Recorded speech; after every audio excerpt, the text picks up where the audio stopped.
میرے محترم دوستوں اور بزرگوں، دنیا کی زندگی بہت تھوڑی ہے، بہت مختصر ہے، بہت جلدی گزر جاتی ہے۔ بظاہر یہ بہت لمبی لگتی ہے، لیکن جب گزر جاتی ہے تو پھر انسان کو سمجھ آتی ہے کہ یہ تو کچھ بھی نہ تھا، یہ تو بہت تھوڑی تھی۔ اللہ تعالیٰ قرآن پاک میں فرماتے ہیں، جب انسان دنیا سے چلا جاتا ہے، جب انسان دنیا سے چلا جاتا ہے تو دنیا سے جانے کے بعد وہ یہ سمجھتا ہے کہ میں نے دنیا میں ایک صبح یا ایک شام گزاری ہے، کأنہم لم یلبثوا الا عشیۃ او ضحاها۔ جب وہ دنیا سے جائیں گے تو ان کو ایسے لگے گا جیسے ایک صبح گزاری ہے، ایک شام گزاری ہے، حالانکہ 80 برس گزار کے آئے تھے، 90 برس گزار کے آئے تھے، 70 60 برس گزار کے آئے تھے، عیاشیاں بدماشیاں برائیاں اور بدکاریاں کر کے آئے تھے، نفس کی شیطان کی مان کے آئے تھے۔ لیکن دنیا سے جانے کے بعد ایسے لگے گا کہ ہم نے تو ایک ہی صبح گزاری ہے، ہمیں تو ایک ہی رات گزاری ہے۔ میرے دوستو، جو زندگی اتنی مختصر ہو، جو زندگی اتنی تھوڑی ہو، جس کا گزر جانے کے بعد اندازہ ایک صبح یا ایک شام سے کیا جاتا ہو، بتائیے اس زندگی میں انسان اگر اللہ کو ناراض کرے اور اپنی کروڑوں برس کی زندگی کو برباد کرے، اپنی کروڑوں برس کی زندگی کو ضائع کرے، تو اس سے بڑا نادان اور ناسمجھ دنیا میں کون ہوگا؟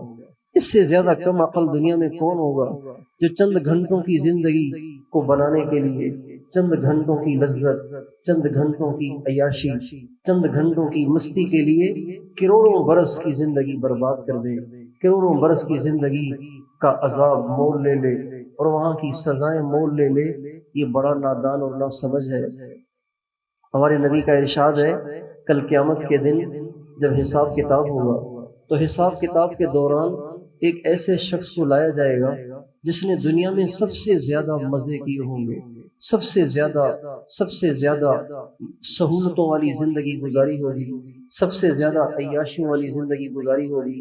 اس کو لایا جائے گا، یؤتی باشد الناس بؤسا من اہل النار یوم القیامہ۔ اللہ تعالیٰ فرمائیں گے، اس کو لے جاؤ، ذرا تھوڑا سا جہنم کا ایک چکر تو لگوا کر لاؤ۔ فرشتے اس کو پکڑ کے لے جائیں گے اور جہنم میں پھینکیں گے نہیں، جہنم میں پھینکیں گے نہیں، بس یوں جہنم میں تھوڑا سا گھما کر اس کو واپس لے آئیں گے۔ جب وہ واپس آئے گا، اللہ تعالیٰ کے سامنے دوبارہ پیش ہوگا، اللہ تعالیٰ فرمائیں گے، یا ابن آدم هل رأیت نعمتا قط، میرے بندے کبھی تم نے کوئی نعمت دیکھی ہے؟ کبھی تمہیں زندگی میں کوئی راحت پہنچی ہے؟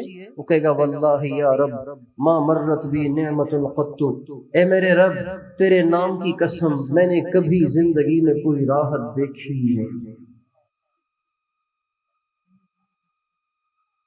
اور ہمارے نبی نے فرمایا، کل قیامت کے دن وَيُؤْتَى بِأَنْعَمِ أَهْلِ الدُّنْيَا، وہ جو پہلا تھا وہ غلط میں کہہ گیا، وَيُؤْتَى بِأَنْعَمِ أَهْلِ الدُّنْيَا مِنْ أَهْلِ النَّارِ يَوْمَ الْقِيَامَةِ، اور اب وَيُؤْتَى بِأَشَدِّ النَّاسِ بُؤْسًا مِنْ أَهْلِ الْجَنَّةِ يَوْمَ الْقِيَامَةِ، اور قیامت کے دن ایک ایسے شخص کو بھی لایا جائے گا جس بیچارے نے دنیا میں سب سے زیادہ دکھ، تکلیفیں، پریشانیاں اور تنگیاں اٹھائی۔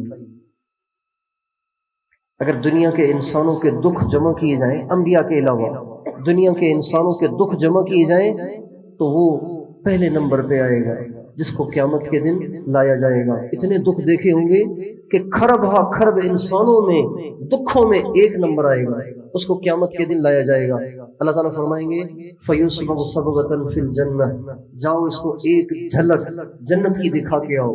چنانچہ فرشتے اس کو لے کر جائیں گے اور جنت میں ڈال نہیں آ جائیں گے، ڈال کے نہیں آ جائیں گے، ایک جھلک اس کو جنت کی دکھائیں گے۔ جب ایک جھلک جنت کی دیکھے گا، فرشتے دوبارہ اس کو واپس لائیں گے، اللہ کے سامنے کھڑا کریں گے۔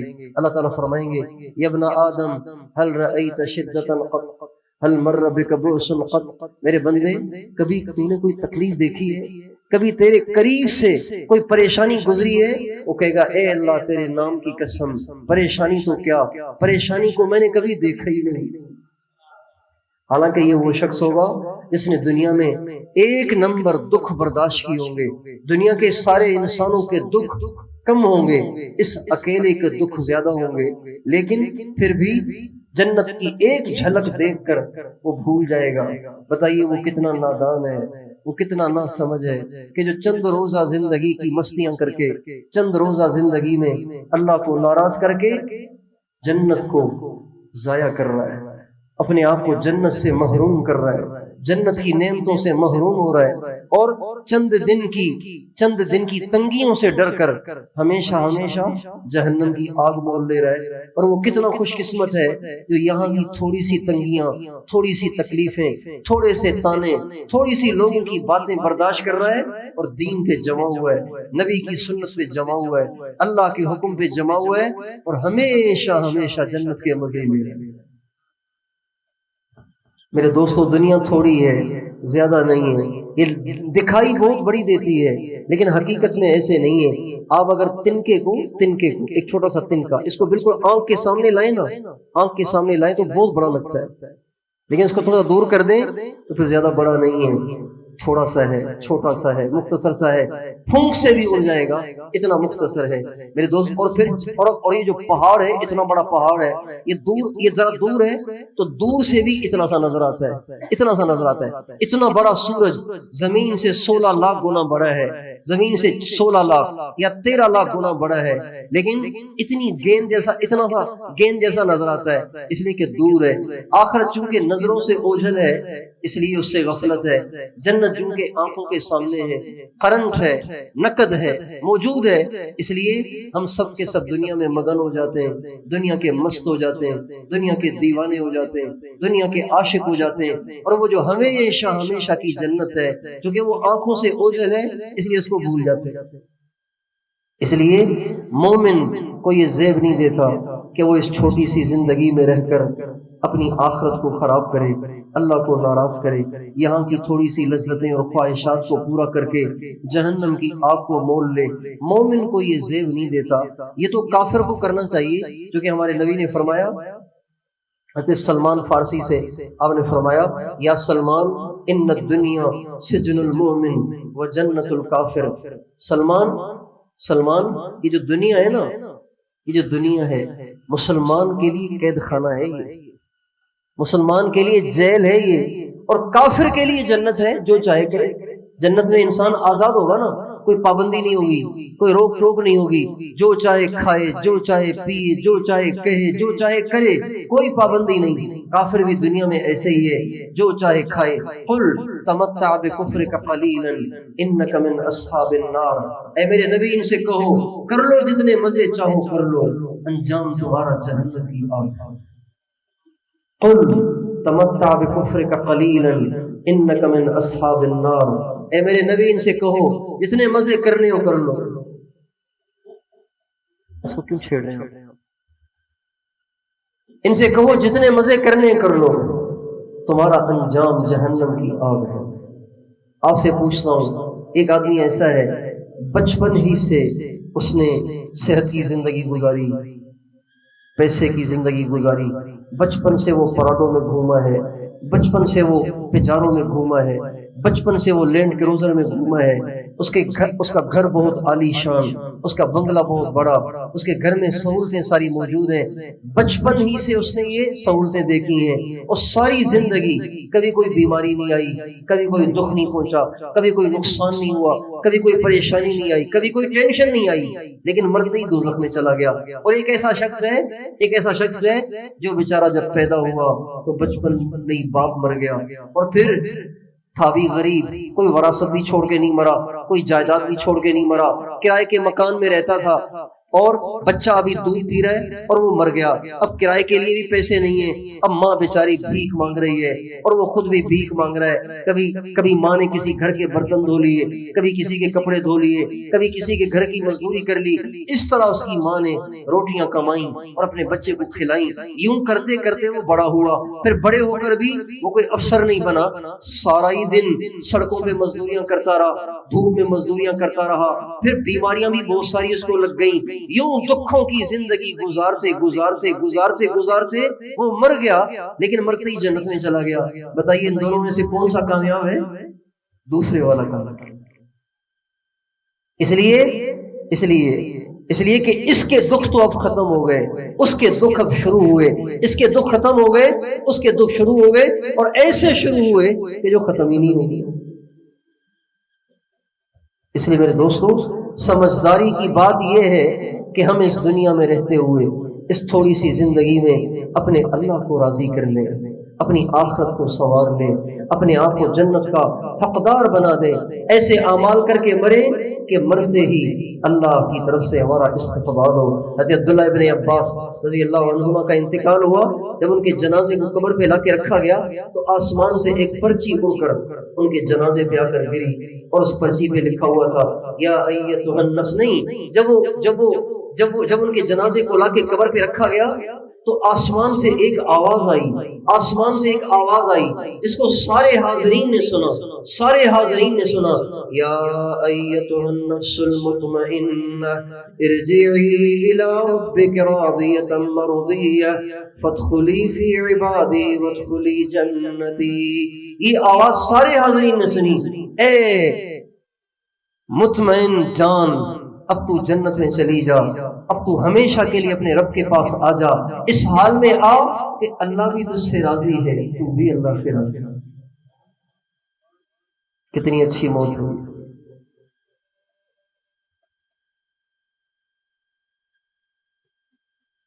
تھوڑی سی زندگی ہے، زیادہ نہیں ہے، بس اس کو ہم اپنے مالک کی مرضی کے مطابق گزار دیں، اس میں وہ ایسا کوئی کام مت کریں جس سے اللہ ناراض ہوتا ہے۔ انسان جن وجوہ سے اللہ کو ناراض کرنے والے کام کرتا ہے، اگر گہرائی سے سوچے تو اس کا پاگل پن اور اس کی ناسمجھی اور اس کی نادانی کے سوا کچھ نہیں ہے۔ ایک پولیس افسر نے سے میں نے کہا، آپ یہ رشوت کیوں لیتے ہیں؟ آپ کیوں اتنے غلط کام کرتے ہیں؟ آپ کا شعبہ اتنا بدنام کیوں ہے؟ کہ لگے تنخواہیں تھوڑی ہیں، گزارا نہیں ہوتا، اس لیے یہ کام کرتے۔ اب آپ اسی چیز کو لے لیجیے، تنخواہ تھوڑی ہے، گزارا نہیں ہوتا، لہذا رشوت لیتے ہیں، ظالم کا ساتھ دیتے ہیں، مظلوم کے خلاف کھڑے ہو جاتے ہیں۔ ایک قاتل ہے، ایک مقتول کے ورثہ ہیں، مقتول کے ورثہ جیل میں اور قاتل باہر پھر رہا ہے پیسے کی وجہ سے۔ اور عذر کیا ہے؟ مجبوری کیا ہے؟ وجہ کیا ہے؟ تنخواہیں تھوڑی ہیں۔ ہمارا ملازم، اس کی چاہے کتنی تھوڑی تنخواہ ہو،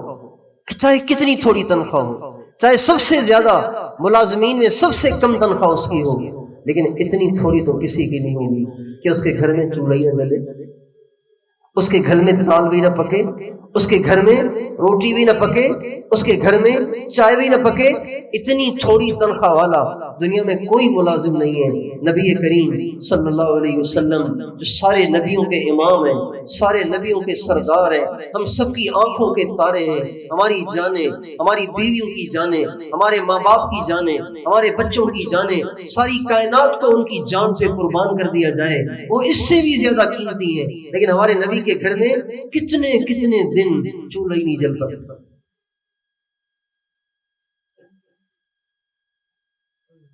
فاقہ چل سو چل، آپ گھر میں تشریف لاتے تو اب اہلیہ سے یوں نہیں کہتے تھے بیگم جلدی سے ناشتہ لاؤ، اب یوں نہیں کہتے تھے، اس لیے اب پتا تھا کہ گھر میں کچھ نہیں ہوتا۔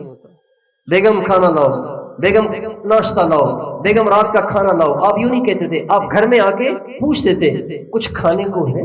هل عندکم شیء، کیا تمہارے پاس کچھ کھانے کو ہے؟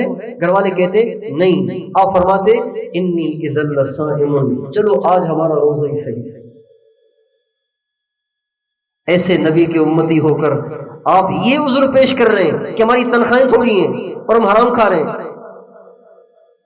اس نبی کے امتی ہو کر جو اتنا با اختیار ہے، اتنا با اختیار ہے، اتنا با اختیار ہے، اتنی اس کی آسمانوں میں سنی جاتی ہے کہ اس سے زیادہ کسی کی نہیں سنی جاتی۔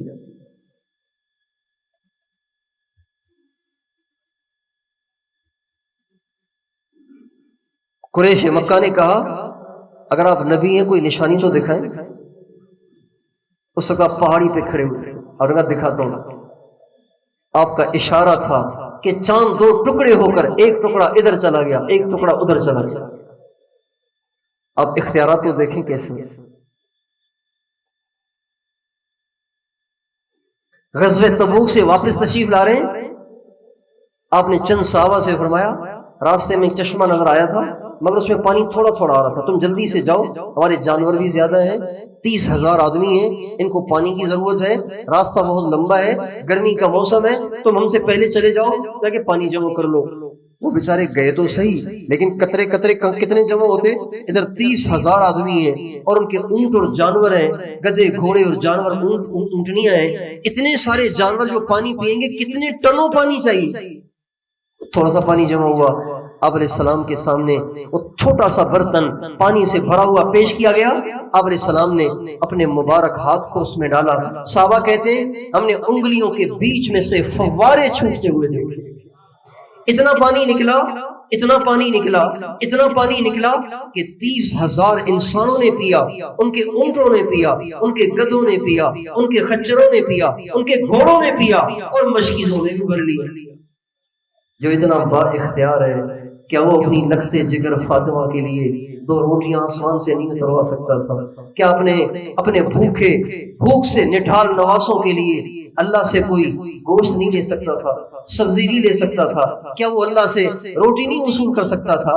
میرے دوستو، یہ سارے نبی کی تنگی کے واقعات، آپ کی بھوک کے واقعات، آپ کے اہل بیت کی بھوک اور فاقے اور تنگی کے واقعات اس لیے دکھائے گئے کہ بعد کے امتی یوں نہ کہیں کہ حضور کے بچوں نے تو مزے کیے، ہم اپنے بچوں کو بھوک سے بلکتا نہیں دیکھ سکتے اس لیے ہم نے حرام کمایا. کوئی مجبوری نہیں، کوئی عذر نہیں، کوئی عذر نہیں، کوئی مجبوری نہیں. دنیا کی بھوک برداشت کی جا سکتی ہے، آخرت کی بھوک برداشت نہیں کی جا سکتی. دنیا کے دکھ سہے جا سکتے ہیں، آخرت کے دکھ نہیں سہے جا سکتے. دنیا کی تنگیاں قابل برداشت ہیں، آخرت کی تنگیاں ناقابل برداشت ہیں. کتنا بڑا تنگ دست ہوگا قیامت کے دن جس کو اللہ کہیں گے جاؤ نیکی ڈھونڈ کے لاؤ. ہمارے نبی نے فرمایا تمہیں پتہ ہے، صحابہ سے فرمایا تمہیں پتہ ہے میری امت کا سب سے زیادہ غریب آدمی کون ہے؟ سب سے بڑا فقیر، سب سے بڑا مسکین، سب سے بڑا تہی دامن تمہیں پتہ ہے میری امت میں سے کون ہے؟ صحابہ نے کہا رسول اللہ وہ ہے جس کے پاس پیسے ہی نہ ہو. اور ہمیں نہیں، سب سے بڑا تہی دامن وہ نہیں ہے، سب سے زیادہ تنگ دست وہ نہیں ہے، بلکہ سب سے بڑا تنگ دست میری امت کا سب سے بڑا فقیر بھکاری مسکین وہ ہوگا جو کل قیامت کے دن اتنی نیکیاں لائے گا اگر اسے پہاڑ پہ رکھ دیا جائے تو پہاڑ بھی اس کی نیکیوں تلے دب جائیں، پہاڑ بھی اس کی نیکیوں میں چھپ جائیں، لیکن اس کے اخلاق ٹھیک نہیں ہوں گے. اس کو گالی دی ہوگی، اس کو دھکا دیا ہوگا، اس کو تھپڑ مارا ہوگا، اس کی غیبت کی ہوگی، اس کی عزت کو نقصان پہنچایا ہوگا. یوں لوگوں کے حق کھاتے کھاتے وہ پہاڑوں جیسی نیکیاں کر کے لائے گا. اور جب حقدار اپنے حق کی وصولی کے لیے قیامت کے دن آئیں گے اللہ اس کی نیکیاں اٹھا کر ان کو دیتے چلے جائیں گے، اس کی نیکیاں اٹھا کے حقداروں کو دیتے چلے جائیں گے. تقسیم کرتے کرتے کرتے کرتے اس کی ساری نیکیاں ہی تقسیم ہو جائیں گی، حقدار پھر بچ جائیں گے. اللہ فرمائیں گے اب ان حقداروں کے گناہ اٹھا کے اس کی گردن پہ ڈال دو. چنانچہ اس کے حقداروں کے گناہوں کو اس کے کندھے پہ ڈالا جائے گا، اس کے پاس نیکی تو کوئی بچے گی نہیں، گناہوں کے انبار لگ جائیں گے اور اس کو اٹھا کے دوزخ کی آگ میں پھینک دیا جائے گا. آج مسلمان غربت سے بچنے کے لیے حرام کاریاں کرتا ہے، غربت سے بچنے کے لیے سود پہ کاروبار کرتا ہے، غربت سے بچنے کے لیے اللہ کو ناراض کرتا ہے، اپنے نفس کی آگ کو بجھانے کے لیے، اپنی بھڑکتی شہوت کو بجھانے کے لیے اللہ کو ناراض کرتا ہے.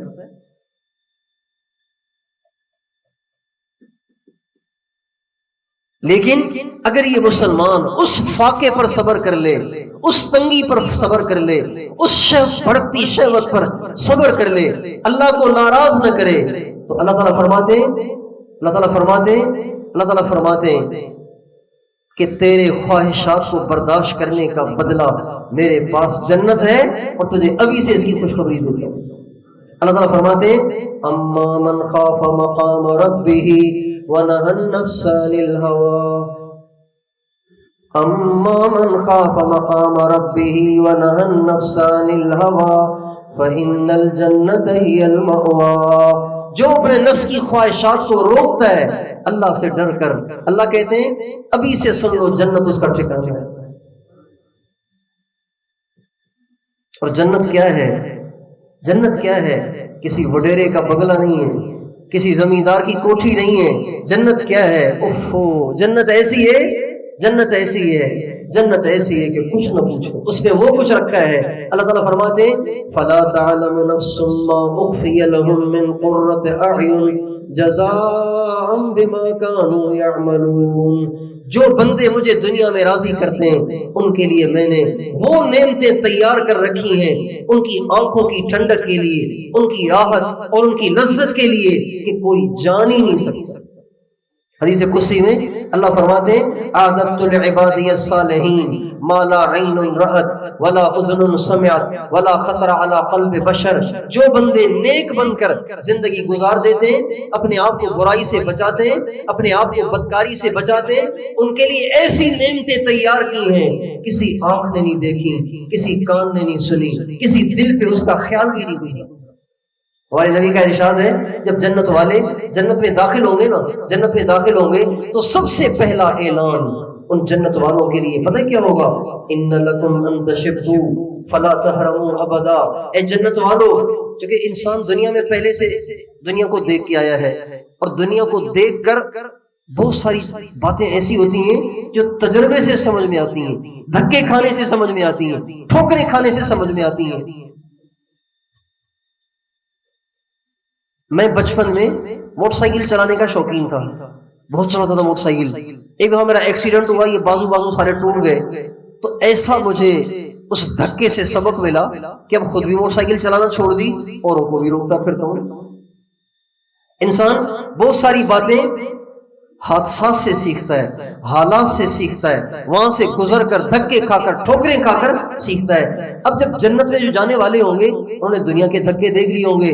دنیا میں بنگلے بھی تھے، گاڑیاں بھی تھیں، مزے بھی تھے، بیوی بھی تھی، بچے بھی تھے، باغات بھی تھے، سب کچھ تھا، لیکن موت پہ ساری کچھ زیرو ہو گیا.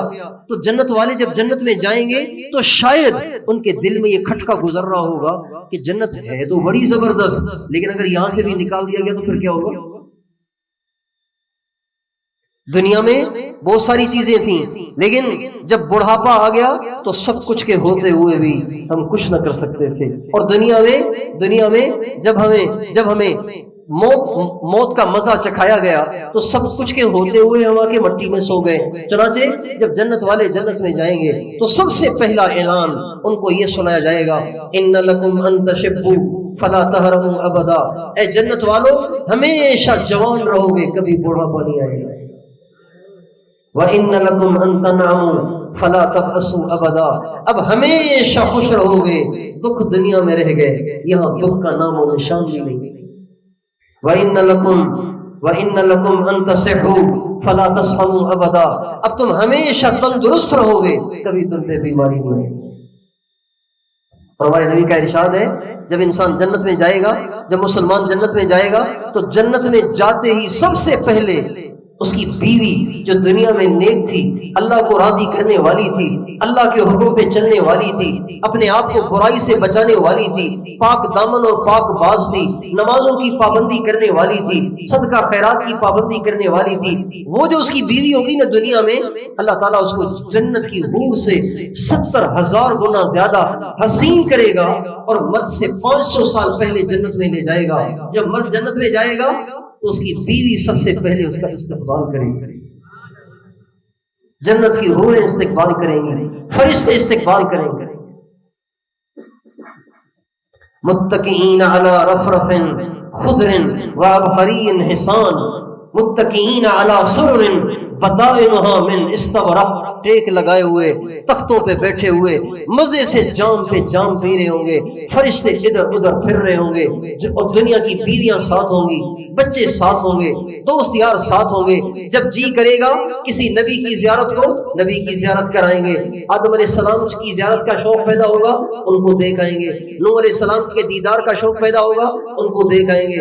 ابراہیم علیہ السلام کے دیدار کا شوق پیدا ہوگا، ان کو دیکھ آئیں گے. موسیٰ عیسیٰ علیہ السلام کے دیدار کا شوق پیدا ہوگا ان کو دیکھ آئیں گے، صدیق اکبر کا شوق پیدا ہوگا ان کو دیکھ آئیں گے، فاروق اعظم کا شوق پیدا ہوگا ان کو دیکھ کے آئیں گے، اور عثمان غنی کا شوق پیدا ہوگا ان کو دیکھ کے آ جائیں گے، حیدر کرار کی زیارت کا شوق ہوگا ان کو دیکھ کے آ جائیں گے، امام حسن حسین کے دیدار کا شوق ہوگا ان کو دیکھ کے آ جائیں گے، اپنے پرانے اولیاء کے دیدار کا شوق ہوگا ان سے مل کے آ جائیں گے، یہاں تک کہ اگر حضرت محمد مصطفیٰ احمد مصطفیٰ صلی اللہ علیہ وسلم کے دیدار کا دن میں 1000 دفعہ بھی شوق پیدا ہوگا، اللہ حضور کا دن میں 1000 دفعہ بھی دیدار کرے۔ کن چکروں میں اللہ کو ناراض کرتے ہیں، کن مستیوں کی وجہ سے، کن خواہشات کی وجہ سے، کن عارضی اور فانی ختم ہو جانے والی منٹوں کی لذت کی وجہ سے اللہ کو ناراض کر رہے ہیں۔ اور ہمارے نبی کا ارشاد ہے، جنت والے جنت میں بیٹھے ہوں گے، ایک فرشتہ آئے گا، پتہ ہے کیا کہے گا؟ کہے گا ان ربکم یقرئکم السلام ویستزیرکم، تمہارا رب تمہیں سلام پیش کرتا ہے اور کہہ رہا ہے آؤ مجھے میرا دیدار تو کر کے جاؤ، آؤ ذرا میرا دیدار تو کر کے جاؤ۔ اللہ کس کا دیدار کریں گے؟ سب بتاؤ، سب بتاؤ، کس کا؟ اللہ۔ اف کتنا مزہ آئے گا۔ جو اپنی نگاہوں کو پاک رکھتے ہیں نا، اپنی زبان کو پاک رکھتے ہیں، اپنی نگاہوں کو حرام کاریوں سے بچاتے ہیں، آپ ان سے پوچھ کے دیکھیں سجدے میں کتنا مزہ ہے، ان سے پوچھ کے دیکھیں رکوع میں کتنا مزہ ہے، ان سے پوچھ کے دیکھیں اس کے نام کو لینے میں کیا مٹھاس اور حلاوت اور لذت ہے، جب اس کے نام کو لینے میں اس کے سامنے بن دیکھے کے سجدوں میں اتنا مزہ ہے، اس کو دیکھنے میں کتنا مزہ ہے۔ امام ابو حنیفہ رحمۃ اللہ علیہ نے 40 برس تک عشاء کے وضو سے فجر کی نماز پڑھی، بن دیکھے 40 برس تک کسی رات وہ سوئے نہیں، تو ان کو دیکھ کر کیا حال ہوگا؟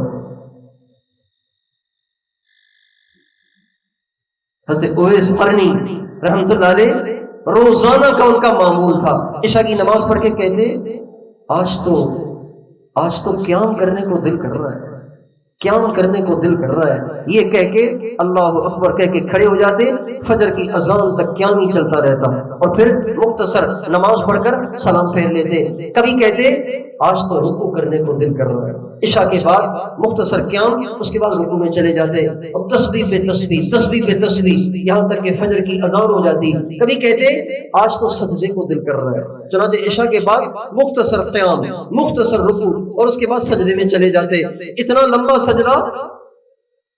لمبا سجدہ کہ فجر کی اذان تک سجدہ چلا جاتا، یہ سب بن دیکھے، جب دیکھیں گے تو کیا حال ہوگا؟ ان ربکم یقرئکم السلام ویستزیرکم، تمہارا رب تمہیں سلام پیش کر رہا ہے اور تم سے ملنا چاہتا ہے، جلدی سے آؤ اللہ کے دیدار کے لیے۔ چنانچہ جنت والے بھاگتے بھاگتے اللہ کے شوق میں اس جگہ جائیں گے جہاں اللہ کا دیدار ہوگا، اللہ تعالیٰ سارے پردے ہٹا کر سامنے آ جائے گا۔ ہمارے نبی کا ارشاد ہے، پہلی دفعہ جب اللہ دنیا سے آنے کے بعد پہلی دفعہ جب اللہ اپنا دیدار کرائے گا، ہمارے نبی نے فرمایا اس وقت اللہ ہنس رہا ہوگا۔ مہمان کے استقبال کے لیے ہنس کے استقبال کیا جاتا ہے، سیریس بن کر استقبال نہیں کیا جاتا، مسکرا کر ہنس کر باہیں پھیلا کے استقبال کیا جاتا ہے۔ اللہ سارے بندوں کا ہنس کر مسکرا کر استقبال فرمائیں گے، پھر یہ استقبال اجتماعی نہیں ہوگا، یہ دیدار اجتماعی نہیں ہوگا، بلکہ اللہ ایسا کوئی نظام چلائیں گے جو دنیا میں سمجھ میں نہیں آتا، لیکن وہاں سمجھ میں آ جائے گا۔ اللہ ہر ایک کے ساتھ الگ الگ بات بھی کریں گے، میرے بندے کیا حال ہے، ٹھیک تو دنیا کے دکھوں سے مایوس نہیں ہو گئے تھے، میں نے جو پریشانیاں بھیجی تھیں اس سے بددل تو نہیں ہو گئے، میں نے جو بیماریاں بھیجی تھیں اس سے بددل تو نہیں ہو گئے تھے، میں نے جو تجھے تنگی بھیجی تھی اس سے بددل تو نہیں ہو گئے تھے، میں نے جو تجھے فاقے بھیجے تھے اس سے بددل تو نہیں ہو گئے تھے۔ میرے بندے مجھے تجھ سے نفرت نہیں تھی، مجھے تجھ سے دشمنی نہیں تھی، میں آج کا دن تجھے دکھانا چاہتا تھا، اس لیے تم پہ پریشانیاں بھیجتا تھا۔ کتنا مزہ ہے۔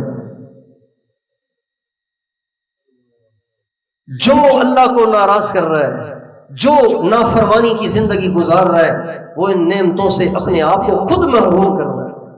کتنے بڑے نقصان سے ہمارے بھائی صاحب فرماتے تھے یہ جتنے یورپ والے، مغرب والے، امریکہ والے، آج کل لوگ اپنے اسکولوں کی ایڈورٹائز کے لیے اس کا نام ہی رکھ دیتے ہیں امریکن اسکول، برٹش اسکول، اس لیے کہ ان اسکول والوں کو بھی پتا ہے کہ امت مسلمہ مدینے سے متاثر نہیں رہی، ابھی امریکہ سے متاثر ہو گئی ہے۔ جس اسکول کی دیوار پر امریکہ کا نام ہوگا اس میں بچے زیادہ داخل ہوں گے۔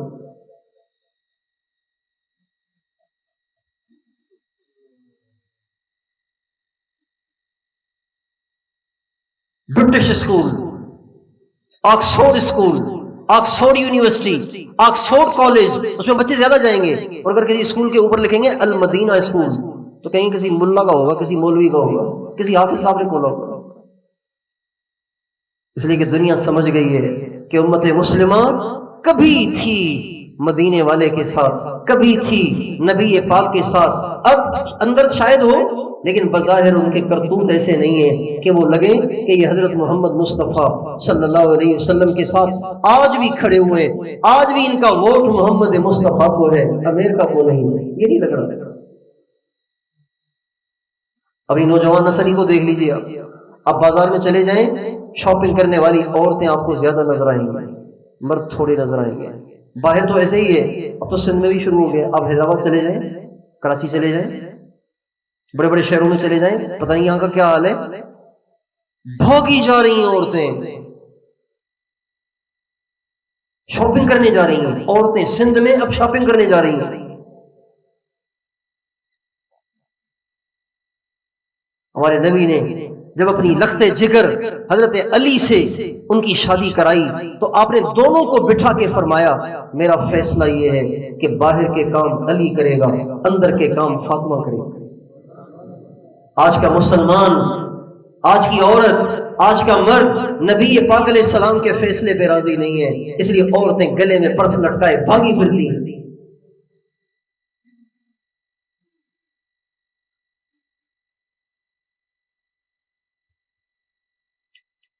نہیں بھائیو، ہم مسلمان ہیں، ہم سرکار دو عالم کے امتی ہیں۔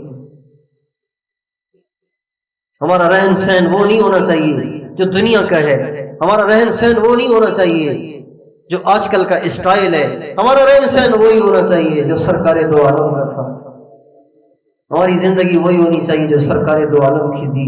ہمارے نبی کا ارشاد ہے کن فی الدنیا کأنک غریب اور عابر السبیل، آپ نے فرمایا دنیا میں ایسے رہو نا، دنیا میں ایسے رہو جیسے کوئی اوپرا آدمی رہتا ہے۔ غریب کا معنی مسافر نہیں ہے، غریب کا معنی اوپرا آدمی، اجنبی آدمی۔ اب میں یہاں مسافر تو ہوں لیکن اوپرا نہیں ہوں، آپ مجھے جانتے ہیں میں آپ کو جانتا ہوں، اوپرا نہیں ہوں۔ جب آدمی کسی ایسی جگہ جاتا ہے جہاں کوئی جاننے والا ہی نہیں ہے تو وہ سنبھل کے بولتا ہے، سنبھل کے چلتا ہے، پتہ نہیں لوگوں کو کیا لگے گا۔ کھانے پہ بھی بیٹھے گا تو گھر میں تو بیٹھے گا تو 6 روٹیاں بھی کھا جائے گا، یہاں اتنے سے لقمے توڑے گا، تکلفاً کھائے گا، تکلفاً پیے گا، تکلف سے رہے گا۔ ہمارے نبی فرماتے ہیں کن فی الدنیا کأنک غریب، دنیا میں یہاں کے بن کے مت رہو، دنیا میں ایسے رہو جیسے تم اجنبی بن کے آئے۔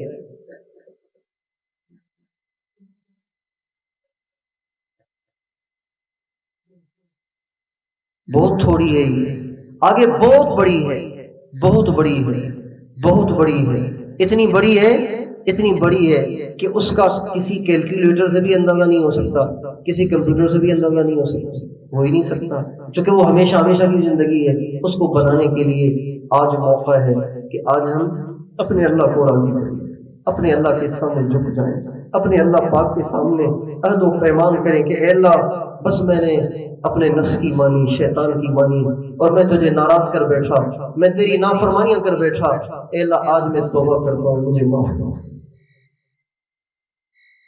جب انسان توبہ کر لیتا ہے نا، توبہ کر لیتا ہے تو پھر اللہ یہ نہیں دیکھتا کہ اس نے پہلے کیا کچھ کیا ہے۔ اللہ کہتا ہے توبہ کر رہا ہے نا، معافی مانگ رہا ہے نا، بس پھر معاف کر دو۔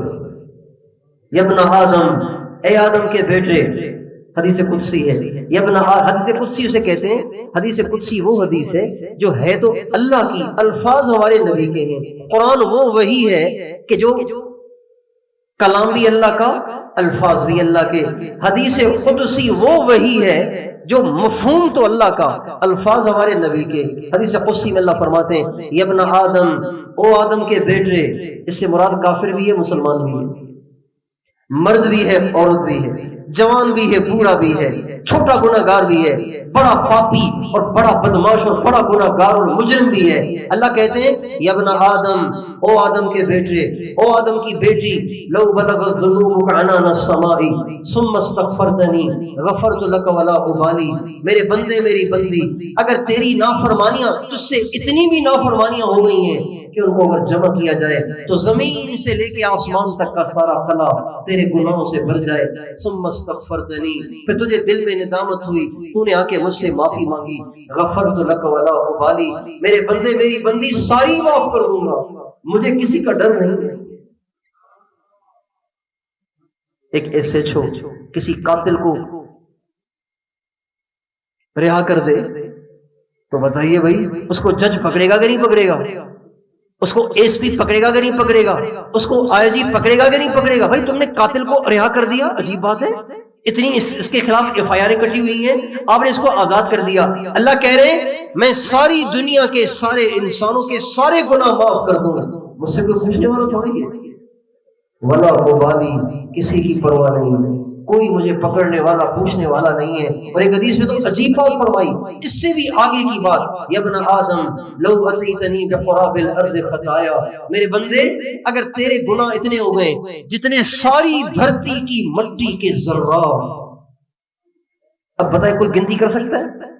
آپ کی اس ریاض الجنت مسجد کی صفائی ہوئی ہے، کونے کھانچوں میں سے جھاڑو پھیر کے اگر آپ ایک چٹکی مٹی اکٹھی کریں، اس ایک چٹکی مٹی کے ذرات کو اگر آپ گننا چاہیں تو گن سکتے ہیں؟ بتائیے گن سکتے ہیں؟ جب چٹکی مٹی کے ذرات کو آپ نہیں گن سکتے تو تھر پار کر کا ریگستان پڑا ہوا ہے، اور افریقہ کے اتنے صحرا پڑے ہوئے ہیں، اور ساری دنیا کہ ساری مٹی کے ذرات کو اگر جمع کیا جائے تو کتنے ذرات بن جائیں گے؟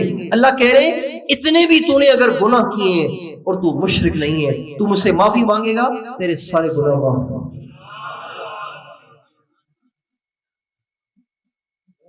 یہ جو میں نے دو حدیثیں آپ کو سنائی نا، ان دونوں حدیثوں سے آپ ذرا گہری سوچ کے ساتھ سوچیں اللہ کیا چاہتا ہے، اللہ کیا چاہتا ہے، اللہ پاک کو کس چیز کی طلب، کس چیز کا شوق ہے؟ ان حدیثوں سے کیا ثابت ہو رہا ہے؟ سمجھ میں آ رہا ہے کیا چاہ رہے ہیں اللہ؟ اللہ یہ چاہ رہے ہیں کہ دنیا میں کوئی برائی میں رہے ہی نہیں، کوئی نا امید نہ ہو، جو جیسا بھی ہے باز آ، باز آ، ہر آنچ ہستی باز آ، گر کافر و گبر بت پرستی باز آ، صد بار کر توبہ شکستی باز آ، میرے بندے واپس آ جا، واپس آ جا، واپس آ جا، اگر تو کافر ہے تو بھی واپس آ، مشرک ہے تو بھی واپس آ، بت پرست ہے تو بھی واپس آ، اگر تجھے ڈر ہے کہ میں آج توبہ کر لوں گا کل توبہ ٹوٹ جائے گی، میرے بندے تو 100 دفعہ بھی توبہ توڑے گا تو بھی واپس آ، تو جتنی دفعہ آئے گا میں اتنی دفعہ تجھے معاف کروں گا۔ صد بار کر توبہ شکستی باز آ، مولانا روم کہتے ہیں گر زند یک صدائے کرم ابلیس گوید نصیب برم، کل قیامت کے دن جب اللہ پاک گناہ گاروں کو دھڑا دھڑ معاف کرنا شروع کریں گے، معاف کرنا شروع کریں گے، معاف کرنا شروع کریں گے، تو ایسا سما، ایسا منظر قائم ہو جائے گا کہ ابلیس کہے گا اب تو میری بھی معافی ہو جائے گی، لیکن اس کی نہیں ہوگی۔ گر زند یک صدائے کرم ابلیس گوید نصیب برم، اگر وہ جب وہ ایک صدا لگائے گا تو ابلیس کو بھی امید ہو جائے گی کہ شاید میرا بھی نمبر آ جائے گا. اس کی کریمی کے کیا کہیں.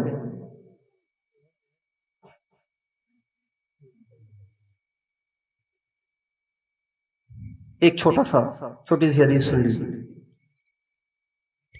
ہمارے نبی کا ارشاد ہے کل قیامت کے دن ایک شخص کو لایا جائے گا.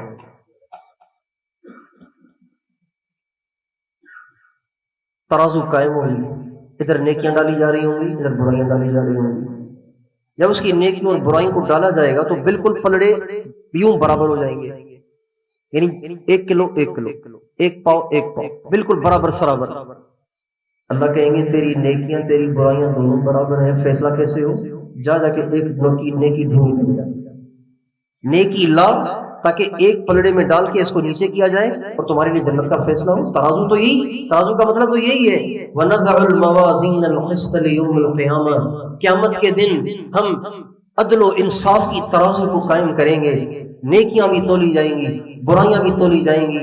جس کی نیکیاں زیادہ ہو گئیں وہ جنت میں جائے گا، جس کی برائیاں زیادہ ہو گئیں وہ دوزخ میں جائے گا. اب یہ بیچارہ ایسا ہوگا کہ اس کی نیکیاں برائیاں دونوں اکٹھی ہو جائیں گی، بالکل پلڑے برابر سرابر ہو جائیں گے. اللہ کہیں گے جا کے ایک نیکی ڈھونڈ کے لے آ. وہ کہے گا یا اللہ آج کون دے گا؟ اللہ کہے گا چکر تو لگا، پھر دیکھ شاید کوئی دے دے. اب یہ جب میدان میں آئے گا تو یوم یفر المرء من اخیہ وامہ وابیہ وصاحبتہ وبنیہ لکل امرئ منہم یومئذ شأن یغنیہ کا منظر قائم ہوگا. ماں باپ بچوں سے بھاگ رہے ہوں گے، بچے ماں باپ سے بھاگ رہے ہوں گے، اور بیوی خاوند سے بھاگ رہی ہوگی، خاوند بیوی سے بھاگ رہا ہوگا، کوئی کسی کو کام نہیں آ رہا ہوگا. اب یہ بیچارہ نیکی کی تلاش میں دھکے کھائے گا، ادھر ادھر پھرے گا، پریشان حال مایوس ہو کے پھرے گا. اگر نہ ہوا تو کیا ہوگا؟ اگر کسی نے نہ دی تو کیا ہوگا؟